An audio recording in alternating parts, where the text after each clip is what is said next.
We're not just trying to find the people who are lost, but the lost voices, the lost stories, and the lost hope of their loved ones as well. The two boys that were in the vehicle and their parents that helped cover up the vehicle are all guilty. We want the families to know that people still give a damn. I saw my father put his hands around her neck, and then he carried her out of my sight. Our name is also our mission. We are locating the lost. I've accepted my brother's death. I can still talk to him. I just don't see him physically. And I know I'm a believer that I'm going to see him again one day. Follow us on Facebook, YouTube, Spotify, and most podcast platforms.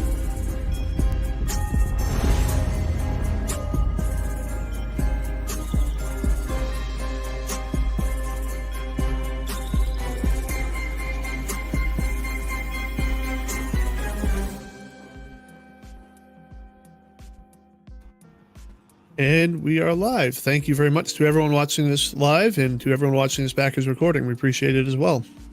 Yes, thank you all so much. So tonight we have Jacqui Fulton. She's an investigative reporter, and Jen Dorman. She's also she's a private investigator, but she wants to stay hidden. Just kidding. She's not feeling well tonight, so she's not actually on the screen. Thank you both for joining us tonight. Sure. Thank you very much. Thank you. So it's kind of weird. We covered Colin Arey's case back, I think, 6-7 months ago with his brother. And then during that conversation, I started hearing all these other names that are connected to Colin. But if you would, Jacqui, can you tell us how you got involved with this case? Yeah. So it's a bit of a long story, but I was a reporter with New Hampshire Public Radio. And while I was there, my stepson went missing. It's kind of like the Graham Locker case, if you're familiar with that. He ran away from the state hospital. And when my spouse and I tried to get help, like nobody would help. The police, the hospital, it's like they had nothing in place to find him. It was during a nor'easter, and so it was terrifying. We finally ended up locating him safe and sound after 3 days. Everything's okay. But after that, I got really interested in missing person cases, and specifically LGBTQ missing person cases, since me and my spouse are queer. And so I got hooked up with this group called the Transdo Project, and they have this side project where they look for missing LGBTQ people and try to connect them with their families, whether it's unclaimed bodies or people who have just actually gone missing.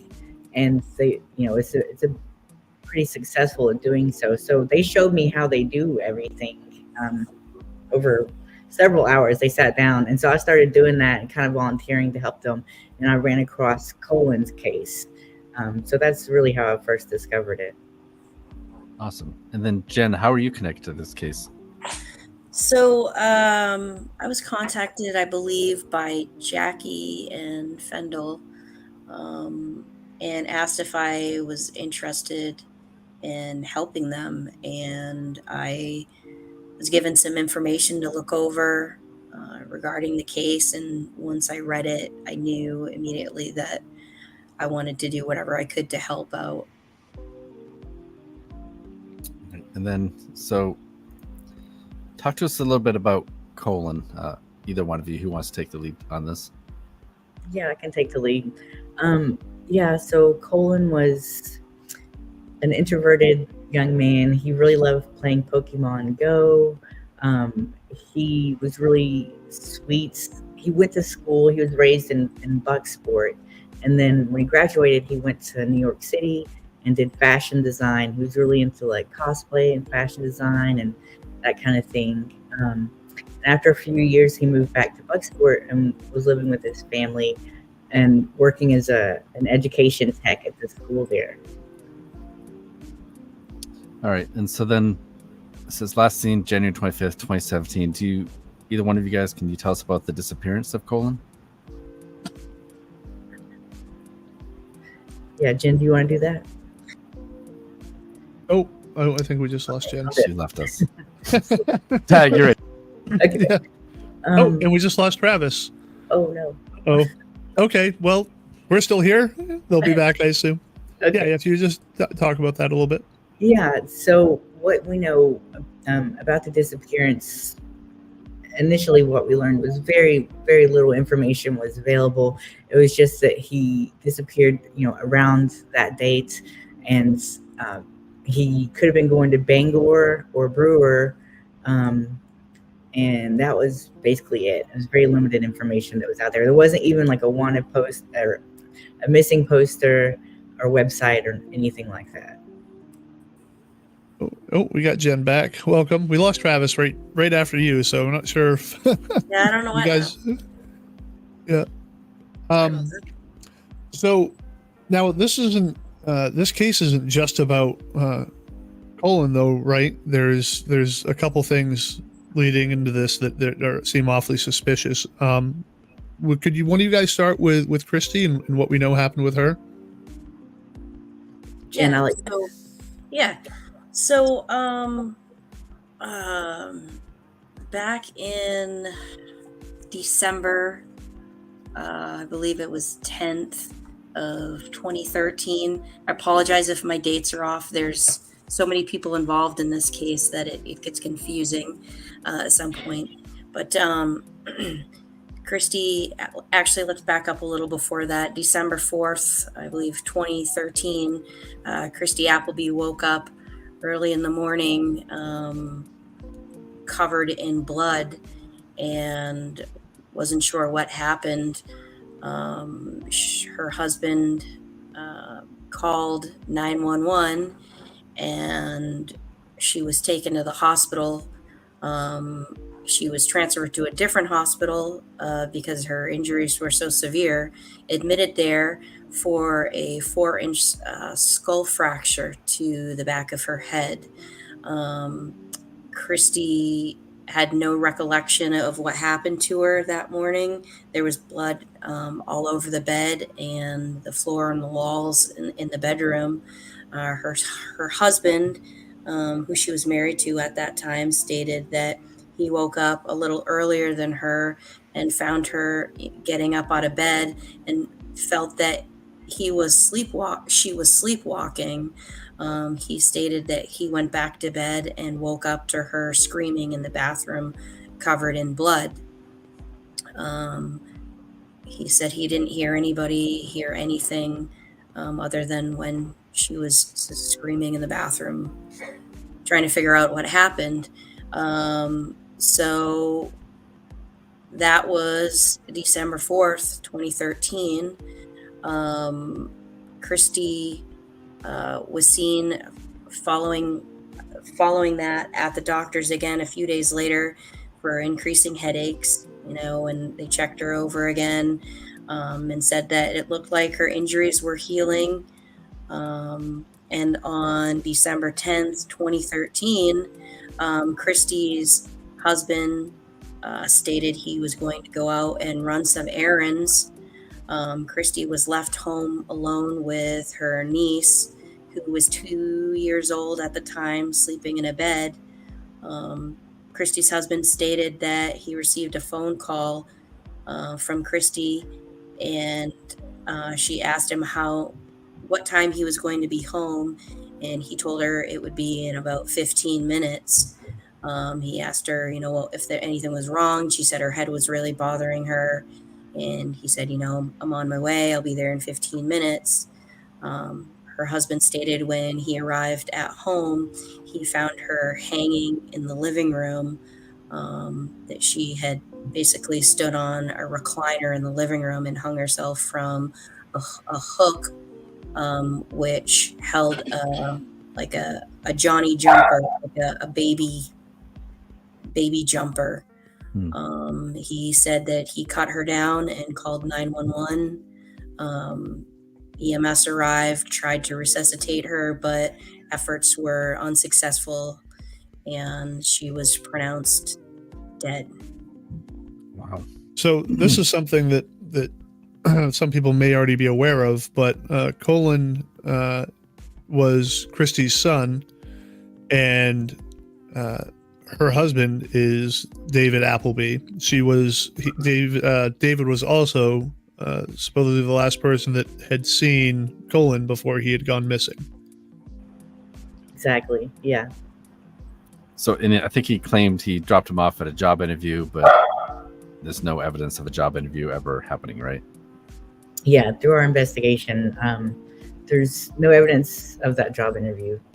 Yeah. So, just to correct that there, I did get a chance to interview David Appleby, and he stated that the last time he had seen Colin was the end of January 2017, and Colin had told him that he wanted to go out and try something new, and had him drive to the Brewer Auditorium and drop him off there, where David states he dropped him off where there was a man there in a red car, like a foreign car, and he had never seen that person before. Left Colin there. 2 days later, David said he received a phone call from Colin asking David to come pick up his cell phone and his credit cards, that he no longer needed them and he was going to go on do his own stuff. And that was the last time David said he ever saw him. And if he wanted to get rid of those things, why not just throw them away or destroy them? Why would he have the stepfather come find him? Just right. Makes no Do a sense. scavenger hunt. And we do have a comment here that I think that we should really get to. James Mike says, "I'm her brother. She would never kill herself. That word was not in her vocabulary." I'm very sorry to hear that. Yeah, that's what everybody that knew her says that. And especially with the baby there, she was also in education, worked with special ed kids, loved kids. People just think that's unfathomable. Yeah, so part of my investigation is conducting victimology assessments on these subjects, and looking at Christy's history. She had no history of depression. She wasn't on any medications that would have caused her to have suicidal ideations. And as far as her family, these actions were outside of anything Christy ever talked about. It's out of character for her. And that's one of the things that we look at, is this something that, we could have seen, or is this completely out of character? Again, there was no suicide note. So there's a lot of things that don't add up with Christy's death. Okay, so we're two people in here now. Talk to us about Robin Davis. So yeah, either one. I'll do it. Okay, yeah. So Robin Davis was actually in 2017, she was engaged to David Appleby. So this is after Christy. And she. So do you want to know about her as a person, or like what happened to her? Both. Like, talk to her about Yes, her as a person, and then As a person, she had a little boy, and she worked at the McDonald's there. Like everybody said, she had a smile for them, was a really good cook, and just like a lovely person. And she ended up dating David, and they got engaged, and she moved in with him and lived with him for like about a month and a half, before in June 11th of 2017, she was found, or her car was found on fire. And it was, she worked at McDonald's, and she worked early. So it was said it was a little bit over a mile, I believe, from the house that she was living at. And people thought maybe she'd been going to work, or something, but they weren't for sure if she was in the vehicle or not. Later on that day, they confirmed that she was actually in the vehicle, deceased. And so the thing was, she was engaged to David Appleby, the same person. And this is only like a few months after Colin went missing. So he went missing January. She passed away June. 11th, and we were Did- wondering if maybe she was asking questions about what happened with Colin, like where is he, why haven't we heard from him, like that kind of thing. It's speculation, but Right. Did they rule it a suspicious death? Like, because they would be able to tell if she was still breathing. so the FBI actually got involved in this because the car caught on fire and everything, and it ended up being ruled undetermined, and the case as it stands is inactive, which is basically Maine's version of being a cold case. So they weren't able to tell, but we did, we're able to get some reports from the medical examiner's office and that sort of thing. And the car was in what was it, 3 to 5 foot off the ravine. So it wasn't very far in a creek, but it was like there's not a lot of water. There was nothing that blocked the doors from opening. The thing was, the car was in park, and she didn't have anything physically that would have impeded her from getting out of the vehicle. However, I believe that she did have damage to her neck that could possibly show strangulation occurred. And did they say how the car caught on fire? Just because They don't crashed know. your car? Yeah, they weren't able to determine that, and the FBI couldn't determine that. Did they say That's how weird fast because the car? go ahead. Did they say how fast the car was going when it crashed? I don't Like, was there a lot of frontal damage or anything? There wasn't a lot of frontal damage. No, there wasn't. As far as the fire was so hot. The car fire was so hot they weren't able to determine if there was any accelerants. But the fire started in the passenger compartment. From what I've read and found out, it started in possibly the glove box area. Their FBI looked at it and was just unable to determine, where exactly it came from or how it started because it was so hot. Now, as an investigator looking at a car fire like that can actually burn through human bone that hot, to me, that tells me there was an accelerant involved. Me too.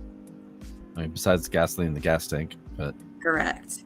Right. Her injuries, as far as not having any CO in her body, no soot in her lungs, tells us that Robin Davis was dead before she was involved in that wreck. The wreck is that was what- a low impact crash. Is that Low what the impact autopsy crash, showed? and the vehicle's in park as well.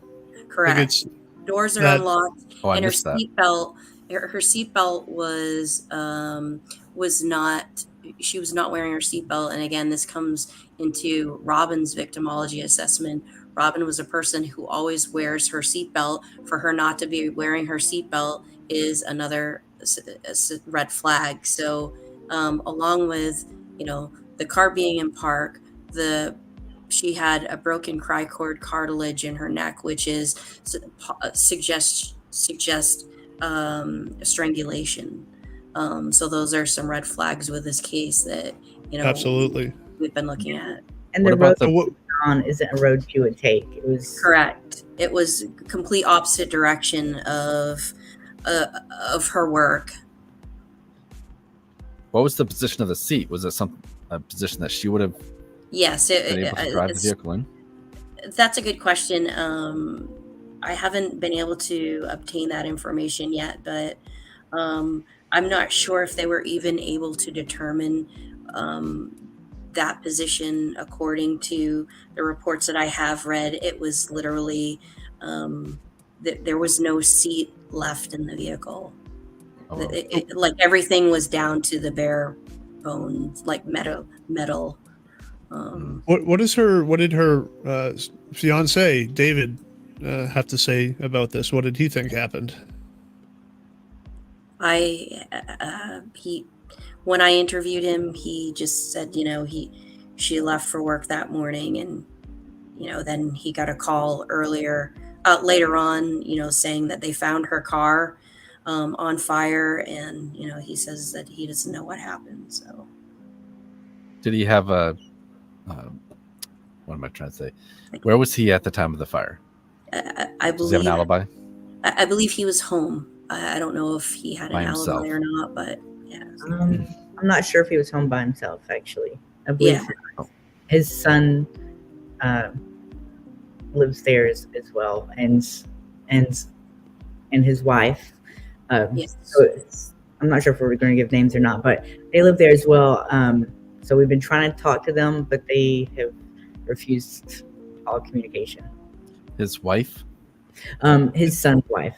Oh, his son's wife. Okay. Yeah. But did they corroborate his story that he was there all afternoon? We don't know. Yeah. I believe he was only spoken to once regarding this. Once. Yeah. Someone's doing a good job. Tell us about Kirk Davis. So, Kirk Davis was Robin Davis's father. Robin Davis, who we just went over, was found burned in her vehicle June 11th, 2017.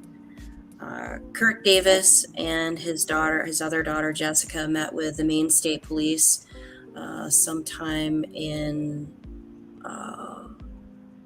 I'm having a blank. What was the date of his death? Again? That would be December 4th. No, that not Kurt. Oh, Robin's was no, Kurt. When was Kurt's death? I apologize. December 4th. Okay, I'm so sorry. So sometime in, it was the end of November, like one of the last days of November 2017, Kurt Davis and his other daughter met with the Maine State Police. The state police sat down and went over the case of Robin's car fire and her death, and basically said, hey, listen, we don't know how the car fire started, and her death is being determined undetermined, because we can't say that she wasn't strangled. We can't say that she didn't have a head injury, but we can't say that she didn't die in the car fire. But here's the evidence. She had a broken cricoid cartilage. She had no soot in her lungs. Her car was in park. The doors were unlocked, and there were nothing blocking the doors. But at this point, they didn't have a lot of evidence, and we believe that it's just that upset Kurt. A few days later, Kurt was found deceased at the bottom of his basement floor with a severe head injury, and he was taken to the medical examiner's office. They did some tests, did the autopsy, and he did have a blood alcohol level of 0.16, I believe it was, which Kurt was an alcoholic. But if you know anything about alcoholism, 0.16 is a very low BAC for alcoholics. So yeah, sorry, I'm keep going on. No, you're good. You're fine. We You're do have a fine. question here from Drew Winchester. What was her and her husband's home life? Both Christy and I just escaped my name. Robin. Thank you. Both Christy and Robin. What was their home life like with David? Was there any reports of domestic issues, financial issues, or is there money to be gained if either one passed away? Do we know? It's a really good question. So far, we haven't found any domestic reports between Kirk and between Christy and David, but they were having financial problems to the point of there was a bunch of liens out. There was foreclosures being threatened on their home. Christy, I believe, was being lied to by David about the finances. And December 2013, so not too long before she sustained her head injury. There was actually money that was missing from their account, and she asked him about it, and he's like, oh, somebody must have stole it. This is me. I mean, it's not verbatim, but basically gave her a story that somebody must have stole it. It went to the point of them going to the police station and filing a report about this missing money. And then the police, they're like, oh, actually, it was David who stole the money. So this is all around the same time. And, Christy was a breadwinner. David was on disability. She was the one who was working. But even then, it was to make ends meet, I believe. What was his disability? He has back issues. Okay.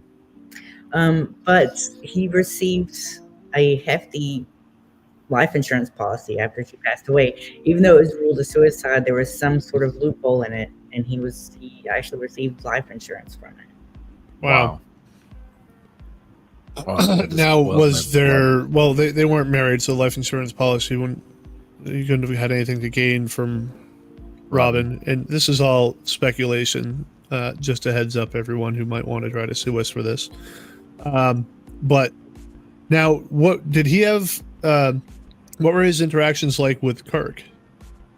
They were friends. Kirk actually would work on an old vehicle with him, and he was going to be his father-in-law, and so he was really friendly with him. David had a key to his house.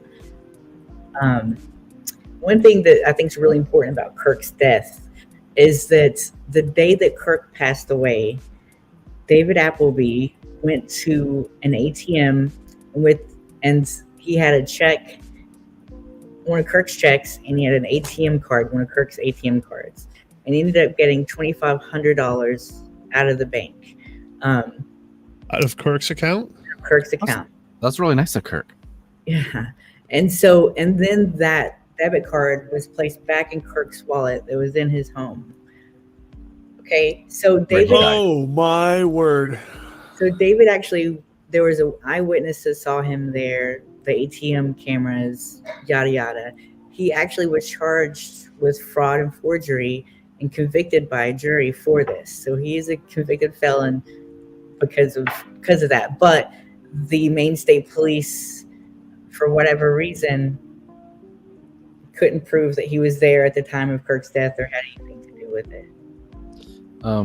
So Jenny Melody Sneed has this question. I don't know if either one of you guys know this. Hadn't she considered filing for divorce the week she was injured? He had been sleeping on the couch. Are you guys familiar with that? Yes. Yeah, I was told by multiple people that she had divorce papers. And that was Christy. What about Robin? How was their relationship? Was there any known, arguments or anything like that? I was told that he was controlling. Like, he would, if she went out with a cousin of hers, he just randomly showed up like 15 minutes later without being invited. I don't know if he was trying to see who she was with or what. Oh, that's creepy. Yeah, but there's no domestic issues as far as I'm aware of. Now, other than the forgery or fraud, whatever it was he was charged with there, does he have any other prior records? Anything else that he's been convicted of? Arson and drugs. So yeah, someone asked that in the chat if he had a drug problem, and that makes sense if he's stealing money from his wife, and obviously it seems like he stole the money from Kirk. Someone else had asked, was it Drew Winchester? Was that before or after he was found dead? Like the time that the money was withdrawn from the ATM or the check was cashed, was that the time frame that before Kirk was found dead? No, it's after. So it is possible he was one of the last few people to have seen Kirk. Yeah. So that morning, Kirk's neighbor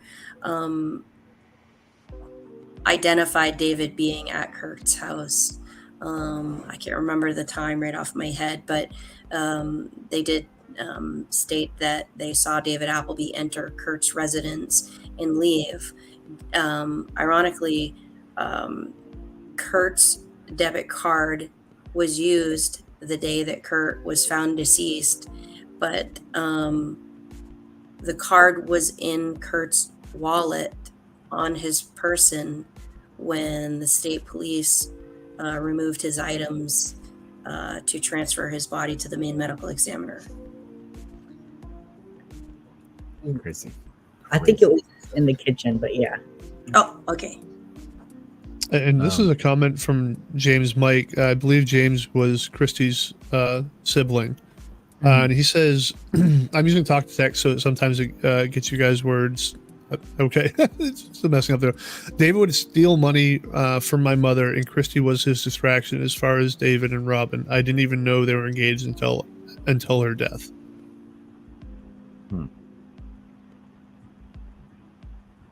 There's a lot of questions in here.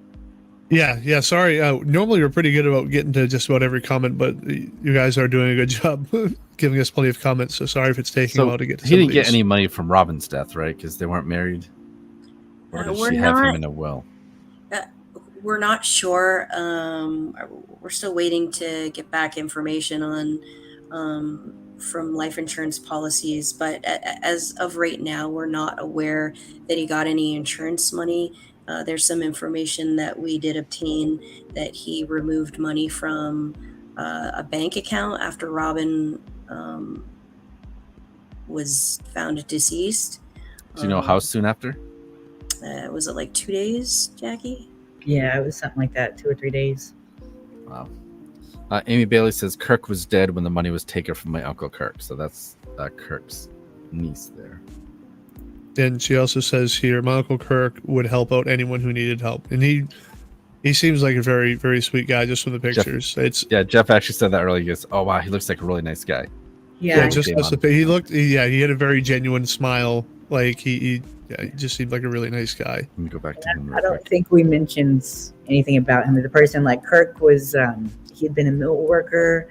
He worked for the paper mills there in Bucksport and was really proud of that, and had been in the military, and was living with his fiancee Linda at the time.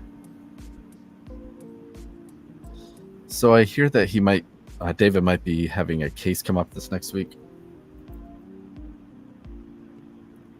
You guys talk about that. There's an arson charge. Actually, not Monday. I was corrected today, just before we went on air. It's actually Thursday, I think, right?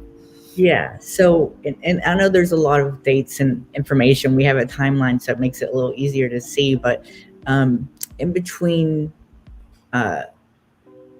when David stole money from the joints, let's see. Now I'm looking at that wrong, actually. Anyways, in December, so Christy died in December of 2013. Mm-hmm. In April of 2013, there's a fire at River Road, which actually is the property that David lived in when Colin went missing, when Robin passed away. And David was the caretaker for that property at the time, for, I believe, some older folks who maybe were snowbirds and lived in Florida. So they ended up like selling him the property for like $1 because it was ruled like accidental or whatever. And so he ended up living in that property.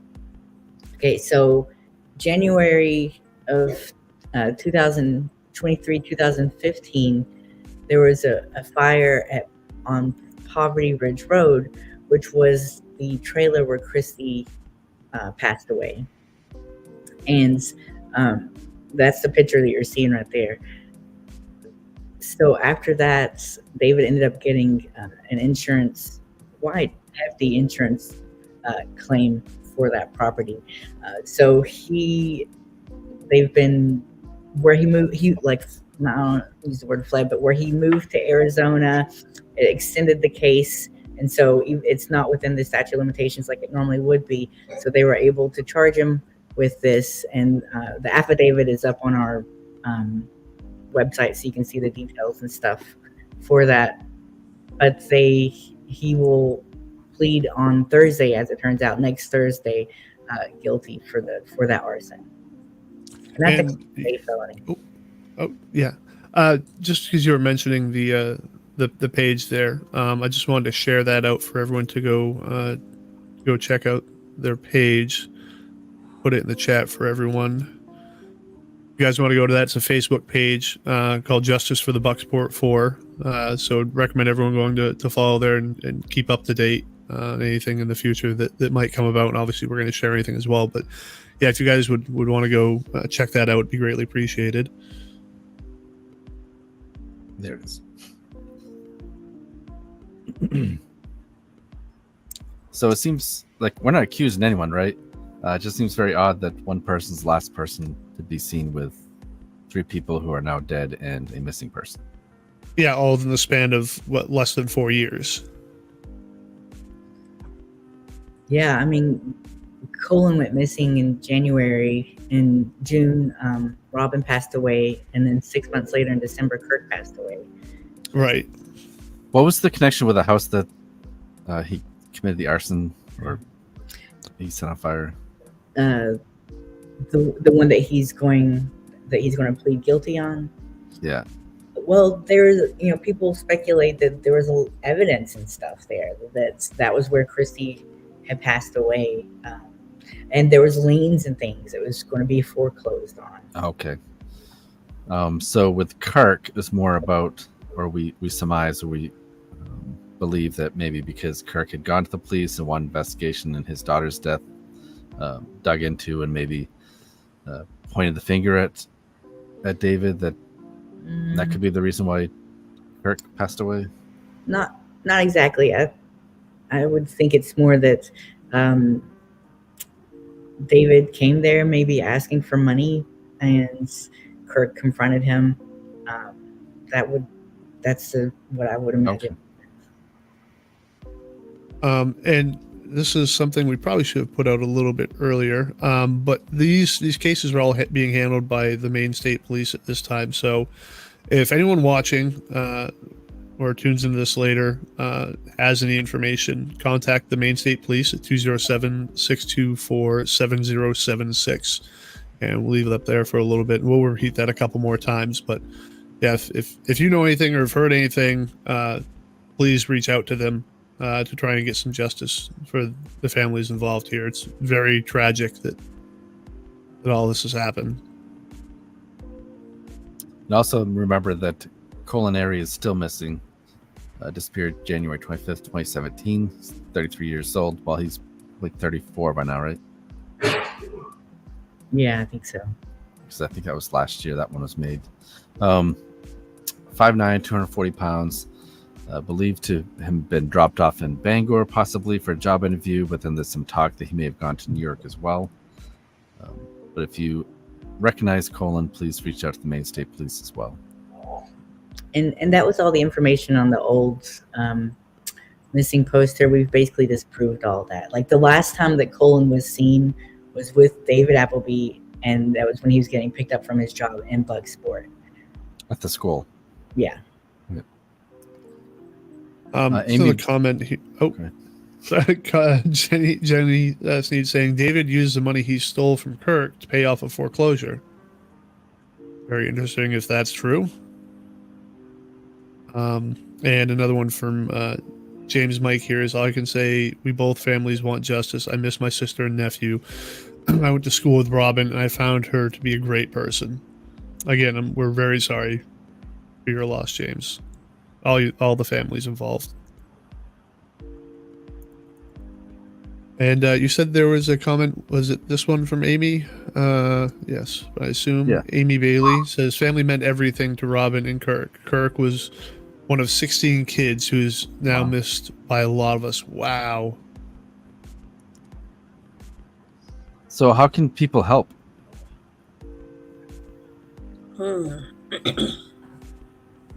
Well, if you know something, say something. There's several people out there that are key to all of these cases that I think that could help a lot, but some of them are refusing to talk. And I get it, they're afraid. Multiple people have been killed, but the families deserve answers, and how many more people potentially have to die, for us to get answers. So I mean, if you know something, if you were there, if you saw something, reach out to us. Yeah, there are Nothing resources to protect people who know something. Absolutely. And any information that I'm given, is considered private. I don't share it with anyone.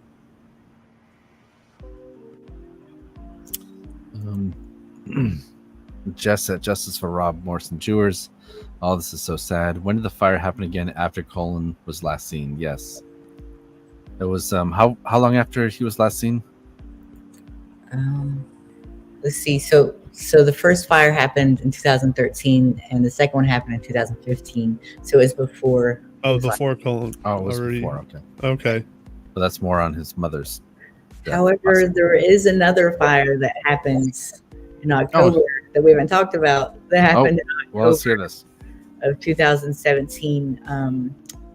David Appleby was helping a lady go to her doctor's appointments and things like that. And he did some maintenance at her home. A fire happens. It killed her dog. She was burnt badly. It ended up being ruled like it was rodents that caused the fire, rodent activity or something like that. And let's not forget the vehicle that caught fire as well. So, again, this is all speculation and opinion, but there seems to be a trend, a very obvious trend, and a person involved as well. Timothy Heisterman, or Tim Heisterman, saying, do the family members feel they may know who did these supposed acts? Yeah, I mean, I think I know the answer, yeah. Yeah, the family will flat out tell you that they think it was David Appleby. Like, his children, the Davis family, like, they all think it was him. And they're hoping that with the arson charge, that hopefully he'll at least be behind bars for something, that he will at least be off the street for something. And no, unfortunately, we don't know the details of what the plea agreement's going to be. Yes, I was just going to say that. Thank you, Story. I had one more here. So Sean Dorman, I don't know if is he related to you, Jen? Yes. Okay, so he says, you mentioned that you reached out to the individuals that Mr. Appleby was living with and they refused to coordinate. Is there a plan to revisit this and reach back out to them? Probably not. I probably won't, not at this time, maybe at a later date, but no, not right now. Well, hopefully if there is something that he's involved in and he's incarcerated, that would make people feel safer about maybe saying something. Exactly. Yeah, so maybe something will happen in the next couple of weeks. Christy says, I'm so confused on why this David person is just living up the life when he should be hounded by police. In my opinion, there is one common person here, and it's him. Like, come on. Yeah, I think that's most people's opinion. Yeah, so I mean, we've got some stuff going on behind the scenes that we're waiting on results, and we're hoping, in a few weeks we get some answers that could change stuff for us in this case big time. So this is going back and forth too about, is he in Arizona or is he in Maine? Do we know? He lives in Arizona with his son, I believe. He's in Maine for court right now. Okay, and potentially going to be, hopefully, held. And David, if you're watching, we'd love to have you come on here and defend yourself. Explain to us how you're involved with all 4 of these cases, but you had nothing to do with it. Drop that right in there if anyone wants to call in or text. Let's see, and James is saying here, actually, no, David is in Bucksport. I know someone that has seen him at his sister's. Okay. Yeah, I actually heard the same thing, right? So I don't know if she's watching. Is there any You know, Applebee's watching? if I could say something real quick Yeah. about regarding Cole, the family, David Appleby's family, has consistently said that they believe Cole left state, that he didn't want to be around here anymore, and that he's still alive, that he's not deceased. I really hope so. I've conducted an investigation into Cole's disappearance, and as well as a victimology assessment, and looking at his social security number, his cell phone numbers, contacting people out of state. Nobody, not one person, has spoken to him since January of 2017. And looking at his victimology assessment, Cole was very close to his grandmother. He didn't miss her birthdays. He talked to her almost on a daily basis. And when she passed, he never showed up. And that was, I think, basically the moment where his family was like, okay, something is seriously wrong here, because he would not miss his grandmother's funeral. And that, as an investigator, shows me that it breaks a pattern for him. When people go missing, you look to see if patterns are broken, or if they're still keeping those patterns. And he hasn't been in contact with anybody. Well, as far as I'm concerned, Cole, this is a no body homicide. That's how I'm treating it. Mm-hmm. And let's not forget, he supposedly called David to meet him somewhere, to give him his phone, his credit card. Right, to give him his belongings. Yeah, right. And let me add to, we were able to get screenshots of one of the last conversations that Colin had with an ex-boyfriend of his. And one of the last things that he said was, I think David is a pedophile. And that was, that was basically it for him. That was his last text. I think it was like 5:32 p.m., January 25th, 2017. He still received messages on Facebook for less than 24 hours, and then his phone no longer received messages. So, yeah. We got another comment from James, Mike, saying he was her baby boy. He went to school with my mom for the first year and a half of his life. That's why we always told everybody he already had a year of college under. Oh, it looks like it might have cut off the rest of that. But was that Orinda Grindle says he would have come when his grandmother was sick. Yeah. My story says David's sister will always defend him regardless of what the evidence shows. Wow.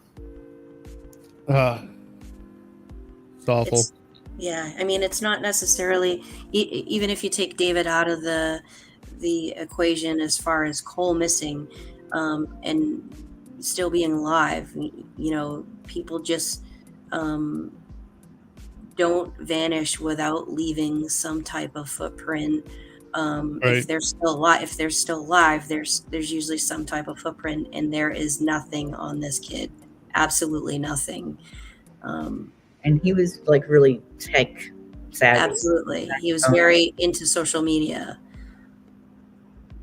Yeah, not the type to probably just, I'm gonna go live off the grid and disappear. And, Correct. right. Did anyone ever report about, like, what was David's tech knowledge? Could he have been like monitoring Colin's Facebook Messenger and then saw the message and got upset? Do we know anything like that? Has that ever been reported before, that he had access to people's social media?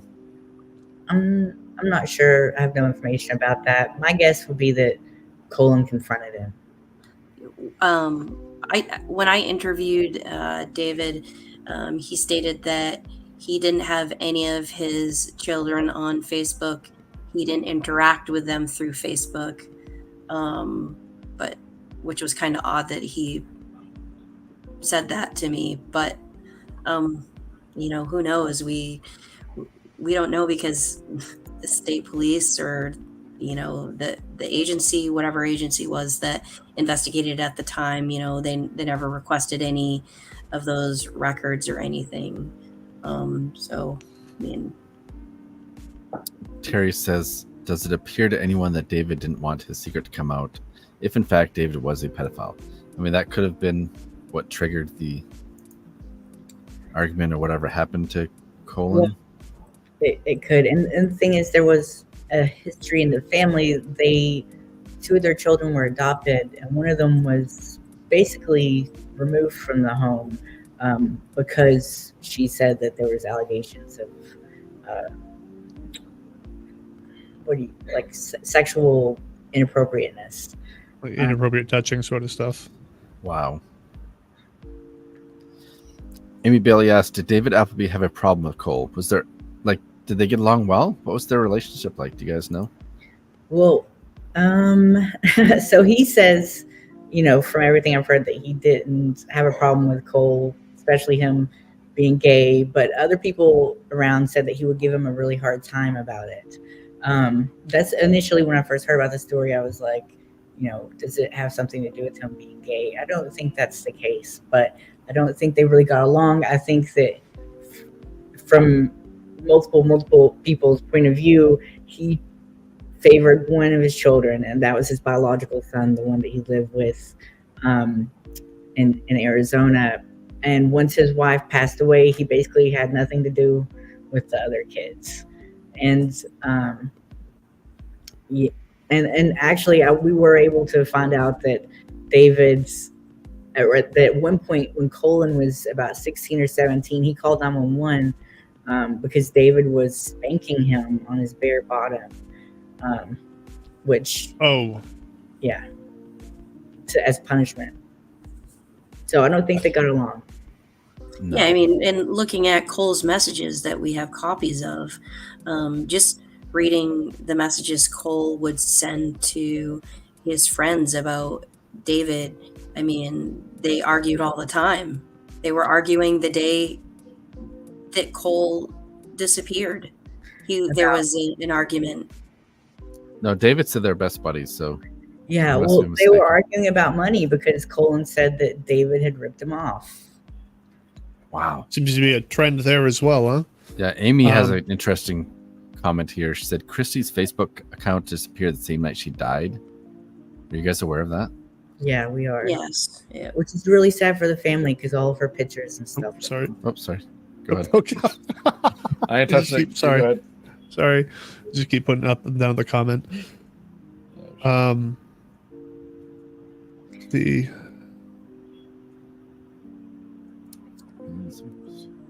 see somebody asked, does David have any family supporting him? As far as I'm concerned, his whole family is supporting him. That was Tim Heisterman. This question from Sarah Dietrich. Has anyone close to David survived being close to him, or has everyone died or disappeared? Well, has anyone ever mentioned anything about, is there any past history of previous girlfriends or anything growing up? Like, had he ever tried to strangle someone else or assaulted anyone else? I'm not going to comment on that. Okay. Okay, you don't have to, obviously. I think we can piece that together. And there's another comment here from Jenny Melody Sneed saying David deleted her text to him the night that she died too.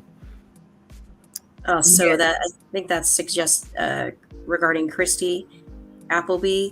The morning Christy was found deceased, David and Christy had texted that morning. Christy had also texted some of her friends talking about, going back to work and, how her head was still bothering her. Nothing, to indicate that she was suicidal or depressed. But that morning there were text messages from her and David. And when the state police reviewed his phone, those text messages David had sent from his phone had been deleted. Renda Grindle says, I'm the one that was removed from the household. Yeah. Drew Winchester, he's he's a former police officer. I don't think he's still a police officer now, but sounds like David has some sexual deviances. I wonder what Colin knew about David and his behaviors. I'm not going to comment on that either. We're live. You gotta. But if anyone wants to follow along, and I will share the link again, for Justice for the Bucksport 4, I'll put the link in the chat again so you guys can follow the Facebook page there and keep up to date with anything that's happening there. I strongly recommend. And one more time, for good measure, I'm going to mention, if you guys have anyone listening has any information, if you know anyone that has any information, contact the Maine State Police at 207-624-7076. That is their Augusta office. Jenny says, sending love to Arinda. Thank you for being brave for Colin. Absolutely. I'm so sorry for whatever happened, and I'm glad at least it sounds like the state took it seriously and removed you, so that's a good thing. That doesn't always happen. Not exactly. That's not exactly what happened. Oh. The state didn't necessarily take it seriously, and that's why there was no charges or anything brought against him, but okay. Was able to get out of the home. See? Just when I thought I was going to give the state the benefit of the doubt, and here we go. Yeah. We should know better by now, Travis. I know. We've Amy been doing says, this did long Christy have any drugs or alcohol in her system when she was found dead? Did they do a toxicology on her? They did. So Christy was found to have oxycodone in her system, and it was twice the amount she was supposed. Was Jacqui? I believe so. Yeah. She had a subscription. No. Prescription. Oh my gosh. It was not hers. It was David's. Oh. Was she known to use? No, Okay. and the pain medicine that she'd been given for her terrible head injury, it wasn't in her system.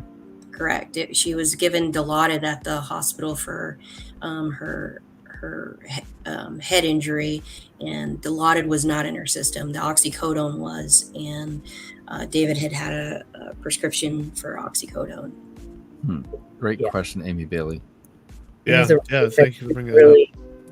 And as Arinda just said, she was really against drugs, so she has no history of drug abuse or anything like that.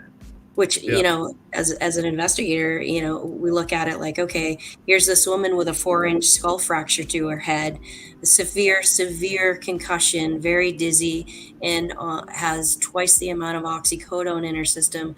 How the heck is she going to stand up on a recliner and try to hang herself? And there was no note or anything left, right? Correct. Bree St. Peter says, is the reasoning for not commenting is it due to your investigation? Correct. And this is complimenting you guys for sure. What a great podcast. Thank you for bringing this to the public attention. She's saying good night. So good night, Terry. She's here quite often. So yeah, I do want to say you guys have been doing an awesome job. Thank you for being so well informed on this. Thank you.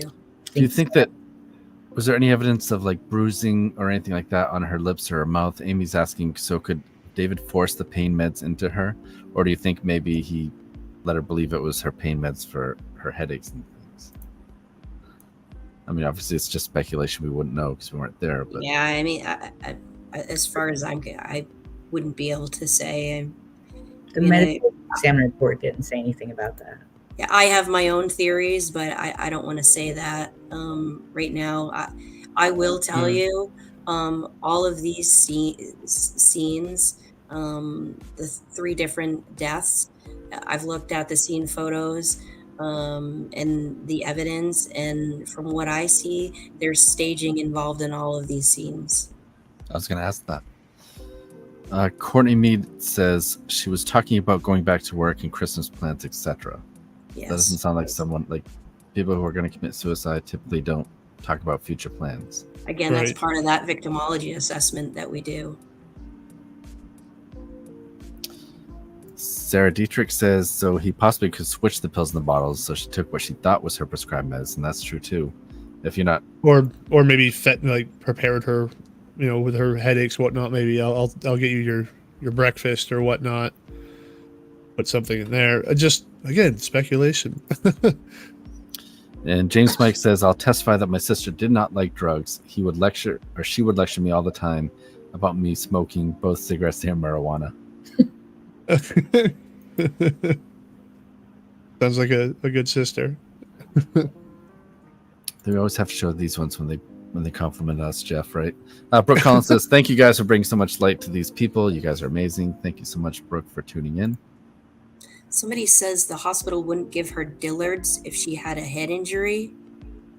Are you saying the hospital wouldn't give her Dilaudid if she had a head injury?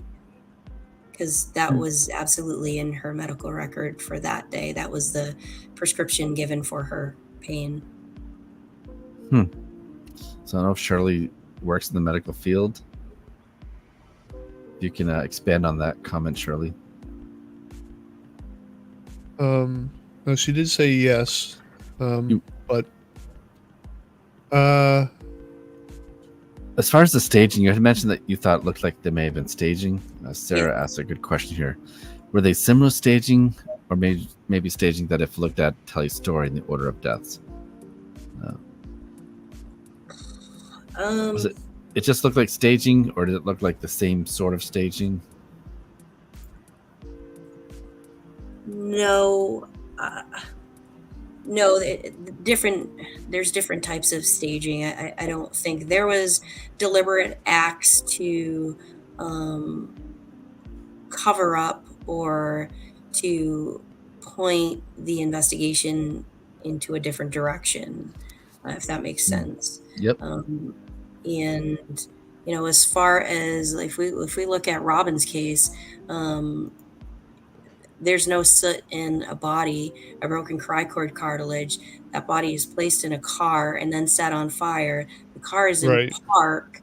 That right there is a perfect example of a staging. And if you look at staging, killing somebody, then putting them in a car, rolling the car into a ravine and setting it on fire is one of the top 3 things you can do to stage, as well as strangulation by ligature and then making it look like it was a hanging is one of the top 3 stagings to make it look like a suicide when it's actually a homicide. And then the third thing is accidental falls, causing somebody to stage a scene to make it look like an accidental fall, when in reality they were pushed down the stairs or hit over the head to make it look like a fall, when in actuality they were hit over the head with something. Wow.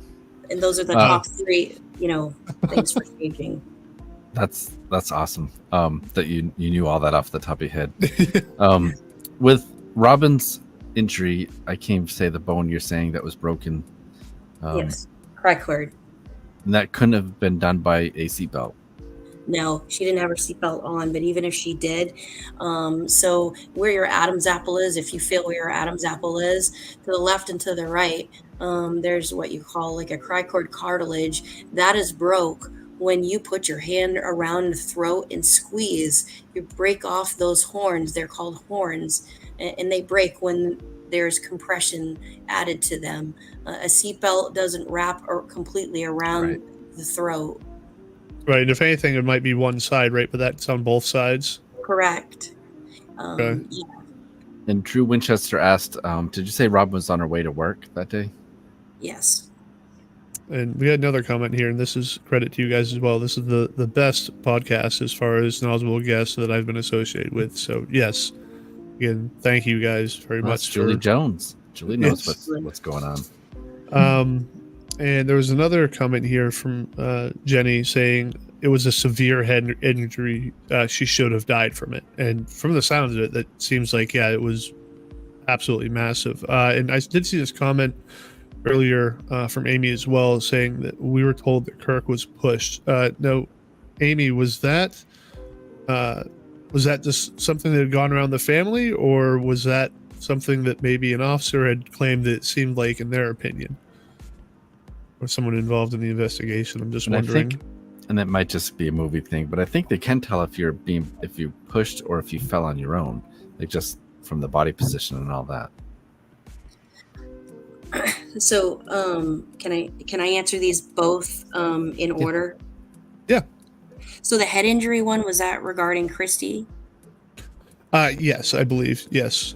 So Christy's head injury, David stated that he had fallen off a porch, the front steps. He thought that she had slept walk and went outside and fell off the porch, which was approximately 4 steps high, and hit her head on a rock.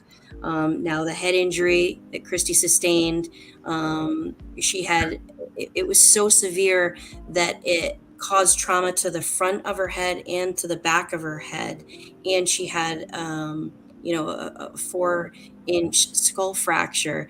A fall from 4 feet high is not consistent with a 4-inch skull fracture, and the injury that she obtained, if it had been anybody else, they would have died. Christy, at her autopsy, the medical examiner learned that Christy had a condition which she had thickening of the skull. It literally made her skull 1/2 inch thicker than than everybody else.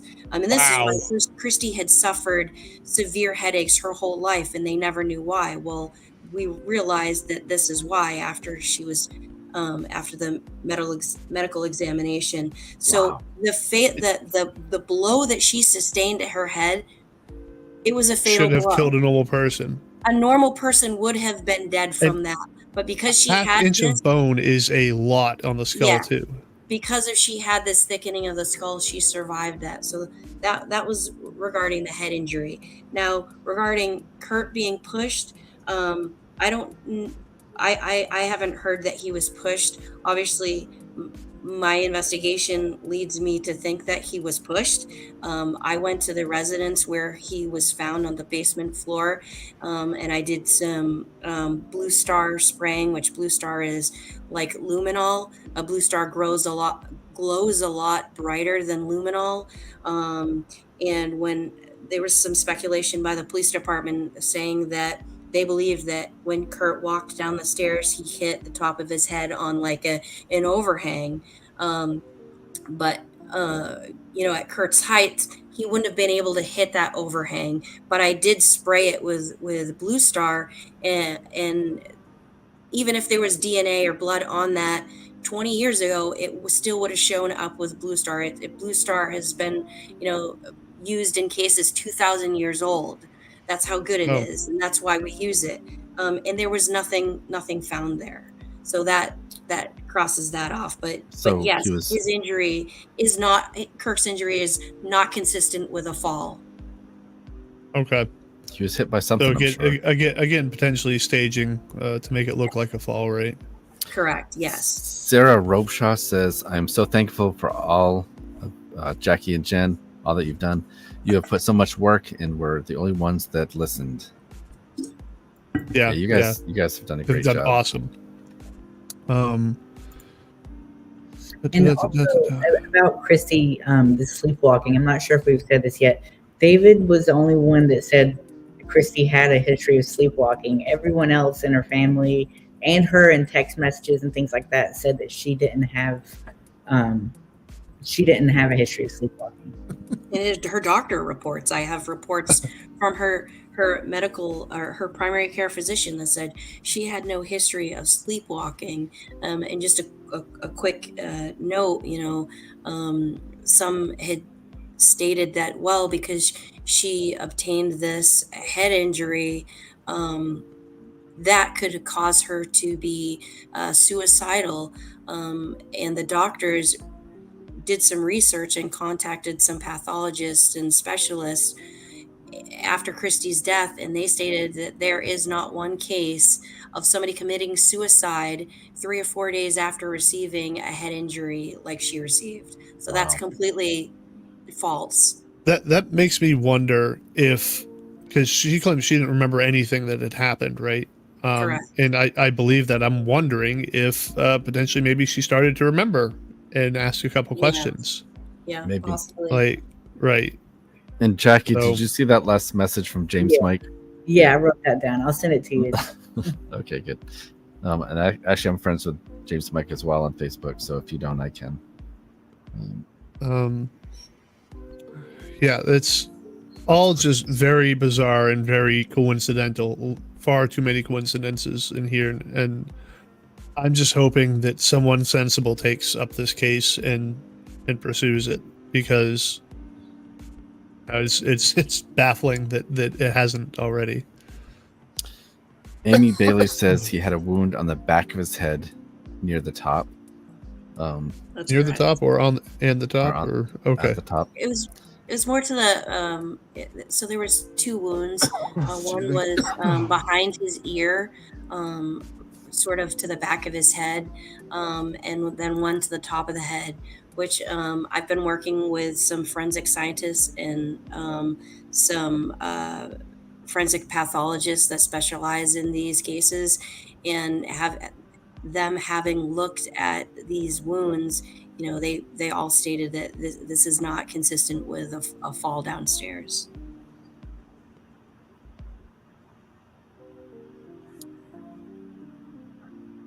James Mike says, I can only speak for myself and my family. We are very appreciative of everything everyone is doing, and I believe Robin's family and Kirk family would say the same thing. Yeah, Thank you guys you, are doing James. awesome with this. Yeah, thank you guys for this. Of course. Courtney says Kirk's drinking and the lack of attention he received by police doesn't seem like a coincidence to me. That happens a lot with the cases we cover with drug or alcohol abuse, that the police just kind of say, oh, it's another drug addict off the street. Right. It's easier to say, well, this happened because of X substance, and that's the end of it, right? It's an easy card to play. Yeah, I mean, what's frustrating is all of these cases, they're made to look like something else happened, when in reality, something else happened, not with what, like Kirk's, it wasn't an accident. I'm completely 100% convinced that it was a murder. With Christie's, I'm 100% convinced that it was a murder. And with Robbins, it's the same thing. And with Cole, unfortunately, when we find Cole, because we're going to find Cole, I'm sure that it's going to be the same way. But I just lost my train of thought. I'm so sorry. Blame it on my pneumonia. There was a point to where I was going. Yeah, well, we're very thankful that you're still here with us, Jen. We know that you're not feeling very well, but even with the pneumonia brain, you're doing awesome. Oh goodness, I can't believe that just happened.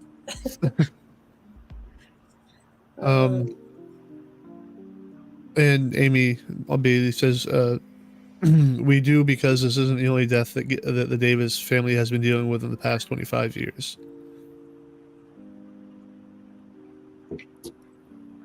Maybe that's a future podcast.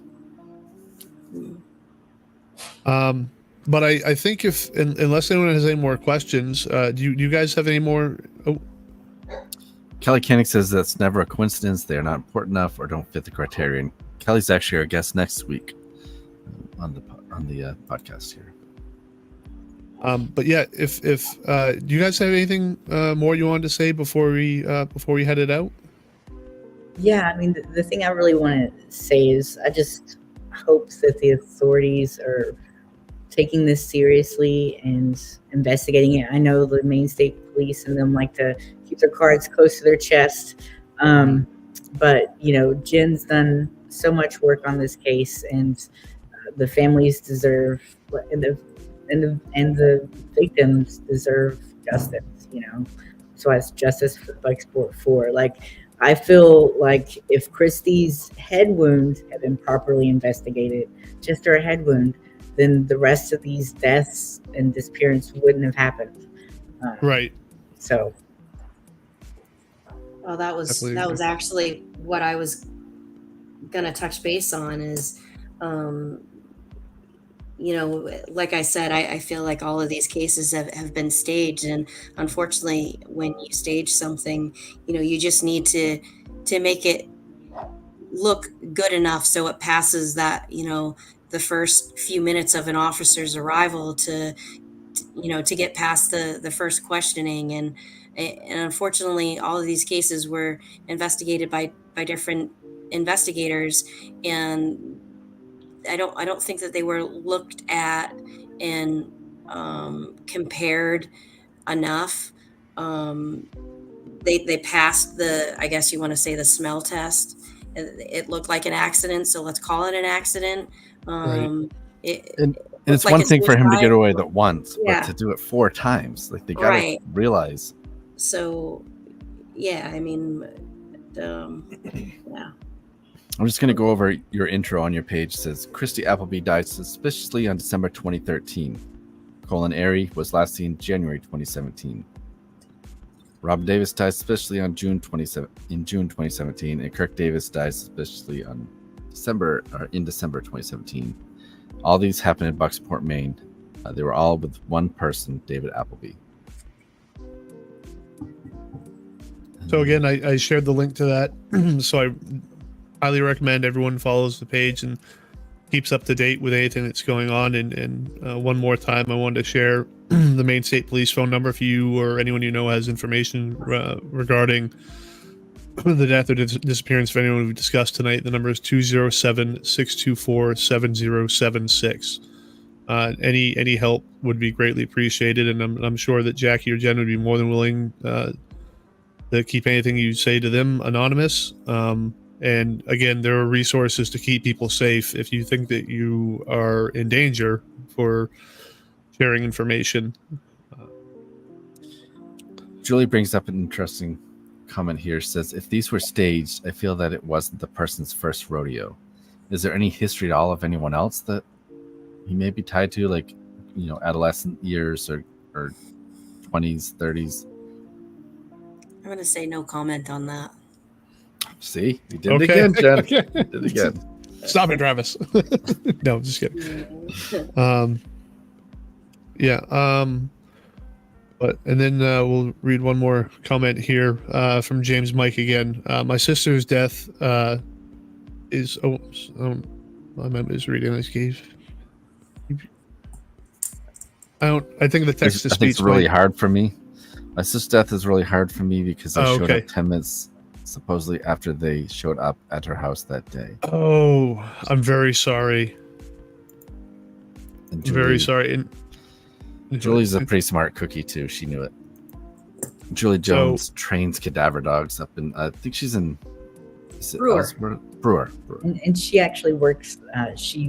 We actually went to the residence with Julie and one of her dogs, and checked to see if he indicated. So she's been helping us. I actually used to work with Julie's son Alex for quite a while too. At one point. We will be going back to more properties to do some searches with more cadaver dogs, and just to let anybody know, anybody listening, that if you're thinking about going out there and trying to cover up or remove any possible evidence, that all of those properties that we're going to look at are under surveillance. Awesome. Almost makes you wish you didn't tell them that, because maybe they would do something and incriminate themselves. But anyways, he's probably not watching because I asked him to join us. And he didn't join us. Those specific people that are suspects are also being watched too. So very good. And James says that's why all this is very hard for me, and I'm very sorry for your loss, James, your family's loss, and it's. I can't imagine what you guys must be going through. So for your family and the Davis family, we all sympathize with you very much. And I just want to say thank you very much to Jen and Jacqui for you guys being here with us tonight. You guys did an awesome job. It's much appreciated. Thanks for having us. Yeah, thanks for having us. I'm glad we could connect. Hopefully we can come back and give a conclusion. A good update. Yeah, and absolutely anytime that you guys have anything you want us to share out, let us know. We will absolutely be following along with you guys, but just reach out to us anytime you want to share anything else out. So thank you. Hopefully we'll be covering the court coverage of his homicide cases. Are they going to be doing we don't have to care about the arson one. I would like to know. Maybe we'll give an update on that when we find out. But well, I think that's all from us tonight. Thanks to everyone who's tuning in. Yes, thank you guys very much, and thanks to everyone who's tuning in. And sharing this out helps get the story out there for more people to see. Maybe someone will say something. So, all right. There's one more comment here. I was trying to click on. To get through all the comments. We keep Okay. clicking on. Amy says, "As Christy's friend, I'm so grateful this is all finally being brought to light. Thank you, Jen and Jacqui, and Looking at Lost for covering this. Yep, you're welcome." Absolutely. LTL, I like that. I never even thought of it. It's a good acronym. Okay, yeah. Have a good night, everybody. Thank you all. We'll talk to you Thank later. you, everyone. Bye. For 5-year-old Taylor Williams led investigators to Alabama this week. So we have some breaking news from Florida. An arrest has been made in Tonight, after connection. years of agony, a glimmer of hope for the family. Investigators spent hours searching through this house off Pennsylvania Avenue. What could be a major development in the search for missing Alabama teenager. Tonight, a stunning twist in the search for Taylor. Somebody out there knows something. They want to lay him to rest their way, not by somebody else's way.